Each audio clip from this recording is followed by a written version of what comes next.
Hello, everybody. We got the tie on and the top hollow music going on in the background. I think you all know what that means at this point. It means that we've got some more Pokemon Sleep news. Now, I'm a little bit late to this news, a little bit. It's primarily just talking about. I just wanted to get into the new Pokemon that just got added to the game for the holiday event, and I want to just go over them one by one. Now, I'm a little late to this because I've been rather busy with the holiday season and everything, and also been kind of waiting on some of these numbers and stuff to settle to the best of my ability. They're not all settled yet, and I will kind of go over that when we get around to those Pokemon, but I just wanted to take a look and tell you what my first initial thoughts are with these new Pokemon. Now, let's see. Give me a minute. Alrighty. So, first Pokemon, Holiday Eevee. So, Holiday Eevee, event only. I think it's a very interesting Pokemon, very neat. I was kind of hoping that this is what they would do with the Alolan Ninetales, but because I've always kind of been of the opinion that they should add a Dream Shard Magnet Barrier Ingredient Specialist, because I think one of the biggest flaws in Dream Shard Magnet is the fact that it's attached to skill specialists that can't contribute much strength and other ways. But if you put it on a berry specialist, suddenly you're putting it on a Pokemon that can contribute strength without worrying about the skill, and just producing Dream Shards on the side. I think that this is the optimal situation for the Dream Shard Magnet.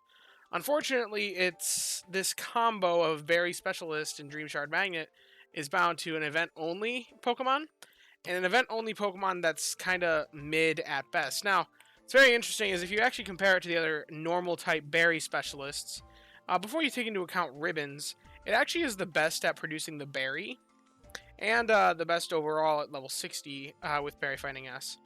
But the problem with that is when you hit 500 hours slept with, Vigoroth gets a ribbon, overcomes the Eevee. 2,000 hours overcomes it even more.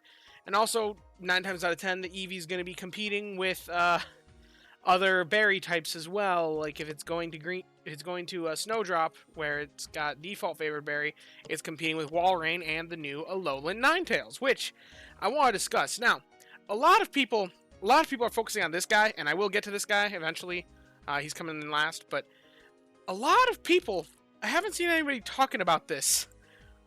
Alolan Ninetales is absolutely insane, and nobody's really talking about it. Yes, these two numbers are unsettled, but these two numbers don't really matter all that much. It's a berry specialist, so we don't. Yes, we care about the ingredient rate and skill rate a little bit, but it's the big number that we care about is this. This number, the frequency, and its typing, which it's got the Ross berry, it's ice type, which has one of the strongest berries. It's got 32 base value, which is some of the highest in the game. Other ones that we typically consider strong, like Waterberry, are 31. I believe, other than this, the only stronger berries are Steel type and Dragon type. Correct me if I'm wrong in the comments. But it's tied with, I think, like Poison or something like that for the third strongest berry with 32. So, very strong berry, and this 4820 is a faster frequency than what Walrein had. So, Walrein had like 50-minute frequency, I think is what we were looking at. So now, the bigger comparison is, what are we looking at for Snowdrop? Well, this is where, I don't know why people aren't talking about this. Look at this, everybody. Alolan Ninetales compared to Weavile. Weavile does produce more berries, but Alolan Ninetales comes out overall stronger in general. I think that's primarily to do with the main skill, because the calculator doesn't really like Weavile's main skill when evaluating on an individual basis. So there's still like a case for Weavile. Weavile is still good comparative to Alolan Ninetales, and I probably would prefer a good Weavile because I like its main skill. But Alolan Ninetales' main skill, Extra Helpful S, phenomenal skill on a berry specialist. Because one of the biggest problems with Extra Helpful S is very similar to the problems that we have with the Dream Shard Magnet. So far, it's only been attached to skill specialists. And the big problem with that is if it accidentally procs on itself, typically speaking, this skill kind of sucks. Because if it procs on itself, then you're just getting 5 berries, or however number helps it gets berries. Which is unfortunate, because it always has a chance to proc on itself, or the Energy for Everyone Healer, or any other skill specialist you may have on the team. you want to maximize as many Pokemon on your team that are berry specialists and ingredient specialists that can really take advantage of this skill to get the most out of it. So if the Pokemon on your team that's making the skill is a berry specialist, then that's always one less slot than running the alternative extra helpful Pokemon. Now, its skill trigger rate is so stupidly low, if this turns out to be accurate, then it's not going to be proccing all that much, but the extra value on it is just nice. And it's nice to have that synergy. I think that's why they originally didn't put this skill on Berry Specialists, because they thought it'd be too powerful. But now they're seeing the other things that they've made and been like, yeah, maybe we can do that. So they're coming back to it and adding that. Now, I think that's the big reason why the calculator doesn't like it as much. You can see that if we change it from base to just level 1, there's no way to make it not account for skill level when evaluating overall strength. But it brings the gap a little bit closer. But even if we do that, it's comparable, very comparable to Weavile in berry strength. And I see nobody talking about this. There's only 1,000 difference here. That's like a 2% difference. So many people talked about Weavile power creeping Walrein, or the fact that Weavile power crept Houndoom, because there's a big jump there. But these are practically the same. If you're going to talk a lot about Weavile power creeping Walrein, you should be talking about Alolan Ninetales power creeping Walrein, even more so because they're actually the same type. It's not even just a shared island. So, yeah, crazy. And one thing that we talked about with Weavile was the Generalist Berry Specialist, the Pokemon that you can bring just about anywhere. So, or the Berry Specialist thing you can bring anywhere and it can do well even without its favorite berry. Alolan Ninetales holds up in that situation too.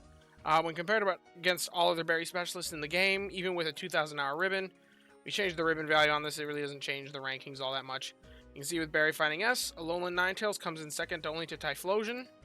And that is when operating with base level. If we operate at level 1, you can see it's actually better than Typhlosion, because Typhlosion is taking advantage of its main skill a lot more than what the Alolan Ninetales is.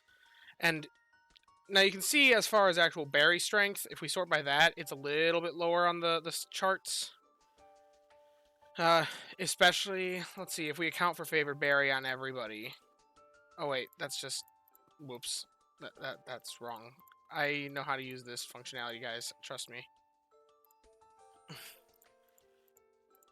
If everybody's got favorite berry, then you can see that the Alolan Ninetales does come down quite a bit, even less than favorite berry 2,000-hour Bayleaf, and less than the Weavile as well, but comparatively, it's not that far behind all these guys. It produces less berry strength overall than some of these other ones, but when you look at its total strength, it's just phenomenally good.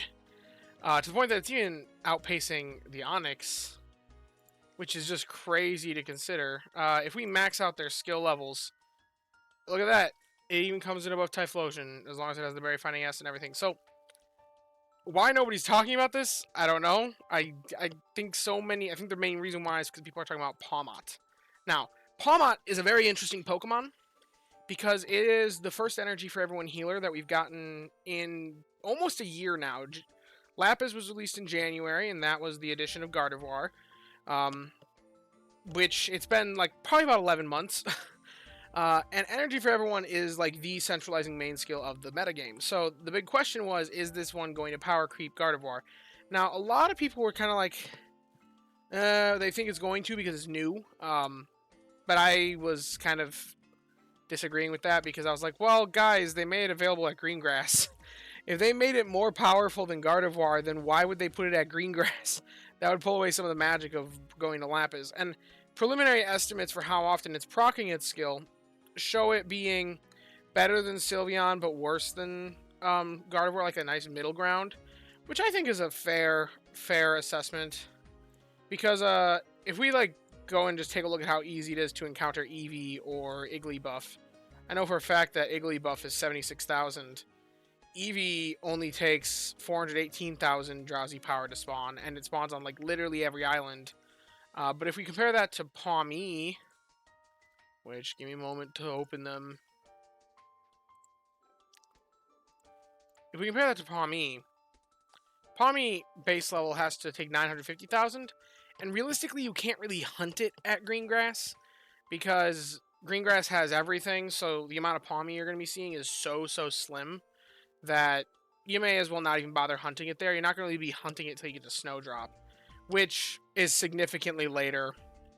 So I think it's acceptable if it turns out to be stronger than Sylveon, because for an early game healer, you're still probably looking at either of these ones. I think where Pawmi is interesting, and Pawmot is very interesting, where a lot of players are excited about the Pawmot, is the fact that we have an electric type healer, which doesn't normally matter, but because favored berry doesn't really matter on berry special or skill specialist. But overall, a lot of players are looking at the idea of a Raikou team. And now Raikou teams are the only real meta mono berry type team, because with the Raikou now you can run an energy for everyone healer, something that you can't do on the other two berry types that have legends currently. Granted, with the Suicune you can run the slow twins, but energizing cheer is a much more unreliable skill, and it still, I don't think, sees any sort of meta usage. But now Raikou has a lot more going for it in this guy, and a lot of people are looking at it just to be like, whoa, it's an electric type healer. Even if it is worse than Gardevoir, I still want to hunt it for that synergy. And I, for one, am in that crowd. Not necessarily for Raikou synergy, more because I want Old Gold Power Plant synergy. I just want to min-max my Old Gold Power Plant team so much, since I intend to spend a lot of time there. But a lot of people are feeling that way about the Pawmot. And now, like I said, these estimates for like how much it's going to be proccing per day, very preliminary estimates. This is probably the one that's based off the least amount of data, so this is probably the most subject to change. But I think there are a lot of players that even if this number turns out to be so that it procs the same as Sylveon, people will still be hunting it. Even if it procs the same as Wigglytuff, or even slightly less than the Wigglytuff, I think people will be hunting it just for the synergy with Raikou and the synergy with the Old Gold Power Plant. So that's why it's just interesting. Anyway, if you have learned something, be sure to leave a like and subscribe.